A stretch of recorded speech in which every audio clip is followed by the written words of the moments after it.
Hello, good morning. आज हम पढ़ेंगे पॉलिसी में केंद्र राज्य संबंध। केंद्र राज्य संबंध में तीन तरह की शक्तियाँ होती हैं।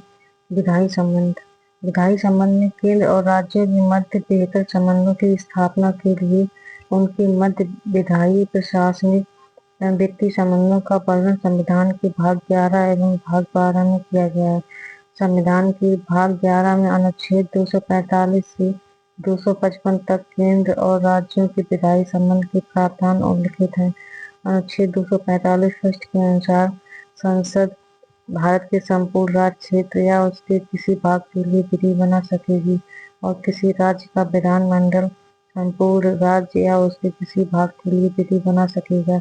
अनुच्छेद 247 के तहत संसद को अधिकार है कि वह संघ सूची के विषय से संबंधित विधि के संदर्भ में अधिक अच्छे प्रशासन हेतु कुछ अतिरिक्त न्यायालयों की स्थापना कर सकती है। संविधान के अनुच्छेद 246 के तहत केंद्र एवं राज्यों के मध्य विधायी शक्तियों के बंटवारे के लिए 3 सूचियों संघ सूची, राज्य सूची, संवर्ती सूची को संविधान के 7वीं सूची में वर्णित किया गया है। संविधान के अनुच्छेद 248 के अनुसार अवशिष्ट विधायी शक्तियां संघीय संसद को सौंपी गई हैं।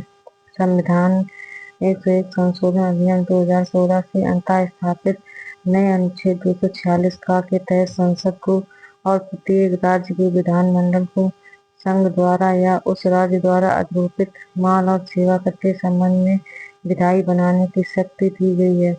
साथ ही माल या सेवाओं के अंतर्राज्यिक व्यापार की स्थिति में माल और सेवा कर के संबंध में संसद को विधायी बनाने की अनन्य शक्ति सौंपी गई है। भारतीय संविधान का अनुच्छेद 249 राज्य सूची के विषयों के संबंध में संसद की विधायी शक्तियों से संबंधित है। यदि राज्यसभा ने उपस्थित और मत देने वाले सदस्यों में से कम 2/3 सदस्यों द्वारा समर्थित संकोच द्वारा घोषित किया है कि राष्ट्रीय हित में आवश्यक या समीचीन है कि संसद राज्य सूची के विषय पर विधि बनाए, तो संसद उस विषय पर कानून बना सकती है। अनुच्छेद 250 के अनुसार राष्ट्रपति द्वारा राष्ट्रीय आपातकाल घोषित किए जाने की स्थिति में संसद को राज्य सूची में वर्णित विषय या माल और सेवा कर पर विधि बनाने का अधिकार प्राप्त हो जाता है। आर्टिकल 251 के अनुसार यदि संसद द्वारा अनुच्छेद 249 और आर्टिकल 250 के अधीन बनाई गई विधियों और राज्यों के विधानमंडलों द्वारा बनाई गई विधियों में असंगति पाई जाती है तो संसद द्वारा निर्मित विधि प्रभावी होगी। आर्टिकल 252 के तहत 2 या 2 से अधिक राज्यों के लिए उनकी सहमति से विधि बनाने की संसद की शक्ति और ऐसी विधि का किसी अन्य राज्य द्वारा अंगीकार किया जाना उल्लिखित है। आर्टिकल 253 के तहत संसद को किसी अन्य देश या देशों के साथ की गई किसी संधि, करार या अभिसमय अथवा किसी अंतर्राष्ट्रीय सम्मेलन, संगम या अन्य निकाय में किए गए किसी विनिश्चय के कार्यान्वयन के लिए भारत के संपूर्ण राज्य क्षेत्र या इसके किसी भाग के लिए कोई विधि बनाने की शक्ति है। अब आते हैं प्रशासनिक संबंध में। संविधान के भाग 11 के अंतर्गत आर्टिकल 256 से 263 के तहत केंद्र और राज्यों के मध्य प्रशासनिक संबंधों का उल्लेख किया गया है। आर्टिकल 256 के अनुसार प्रत्येक राज्य की कार्यपालिका शक्ति का इस प्रकार प्रयोग किया जाएगा जिससे संसद द्वारा निर्मित विधियों का अनुपालन सुनिश्चित रहे और संघ की कार्यपालिका शक्ति का विस्तार किसी राज्य को ऐसे निर्देश देने तक होगा जो भारत सरकार को इस प्रयोजन के लिए आवश्यक प्रतीत हो। आर्टिकल 257 के तहत संघ सरकार कुछ दिशाओं में राज्यों पर नियंत्रण रखती है। इस आर्टिकल के अनुसार प्रत्येक राज्य की कार्यपालिका शक्ति का प्रयोग इस प्रकार किया जाएगा जिससे संघ की कार्यपालिका शक्ति का प्रयोग प्रभावित न हो और संघ की कार्यपालिका शक्ति का विस्तार किसी राज्य को ऐसे निर्देश देने तक होगा जो भारत सरकार को इस प्रयोजन हेतु आवश्यक प्रतीत हो। आर्टिकल 258 के अनुसार राष्ट्रपति किसी राज्य सरकार की सहमति से उस सरकार को या उसके अधिकारियों को ऐसे किसी विषय से संबंधित कृत्य जिन पर संघ की कार्यपालिका शक्ति का विस्तार है सशर्त या बिना शर्त सौंप सकेगा। अनुच्छेद 258 का के अनुसार किसी राज्य का राज्यपाल भारत सरकार की सहमति से उस सरकार को या उसके अधिकारियों को ऐसे विषय से संबंधित कृत्य जिन पर उस राज्य की कार्यपालिका शक्ति का विस्तार है सशर्त या बिना शर्त सौंप सकेगा। अनुच्छेद 262 के अनुसार संसद विधि द्वारा किसी अंतर्राज्यिक नदी या नदी दूर के या उसके जल के प्रयोग, वितरण या नियंत्रण के संबंध में किसी विवाद या परिवार बात के न्याय निर्णय के संबंध का उपबंध कर सकेगी। आर्टिकल 263 के अनुसार राज्य के बीच विवादों की जांच करने और उन पर सलाह देने या कुछ या सभी राज्यों के अथवा संघ और एक या एक से अधिक राज्यों के सामान्य हित से संबंधित विषयों के अन्वेषण और उन पर विचार विमर्श करने या ऐसे किसी विषय पर सिफारिश करने और विशेष रूप से उस विशेष के संबंध में नीति और कार्रवाई के अधिक अच्छे समन्वय के लिए सिफारिश करने हेतु राष्ट्रपति आदेश द्वारा अंतर्राज्यीय परिषद की स्थापना करेगा। तीसरा, वित्तीय संबंध।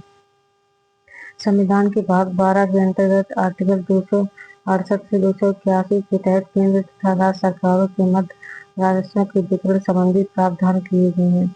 आर्टिकल 265 के अनुसार कोई कर विधि के प्राधिकार से ही अधिरोपित या संग्रहित किया जा सकेगा, अन्यथा नहीं। अनुच्छेद 266 के तहत भारत और राज्यों की संचित निधियों और लोक लेखी का उल्लेख किया गया है। आर्टिकल 267 के तहत संसद विधि द्वारा भारत की आकस्मिकता निधि की स्थापना कर सकेगी। अनुच्छेद 267 के तहत राज्य विधानमंडल विधि द्वारा राज्य की आकस्मिकता निधि की स्थापना कर सकेगा। अनुच्छेद 268 में संघ द्वारा उत्प्रेरित किए जाने वाले किंतु राज्यों द्वारा संग्रहित और विनियोजित किए जाने वाले शुल्क। अनुच्छेद 269 में संघ द्वारा उत्प्रेरित और संग्रहित किंतु राज्यों को सौंपे जाने वाले कर। अनुच्छेद 269 का में अंतर्राज्यिक व्यापार या वाणिज्य के अनुक्रम में माल और सेवा कर का उपग्रहण और संग्रहण। अनुच्छेद 270 में उत्प्रेरित कर और उनका संघ और राज्यों के बीच वितरण। आर्टिकल 275 में कुछ शुल्कों और करों पर संघ के प्रयोजनों के लिए अधिभार संबंधी उपबंध है। अनुच्छेद 275 के तहत कुछ राज्यों को संघ से अनुदान की व्यवस्था की गई है। संविधान 101 संशोधन अधिनियम 2016 से अंततः स्थापित नए अनुच्छेद 279 का के तहत माल और सेवा कर परिषद संबंधी प्रावधान किए गए हैं।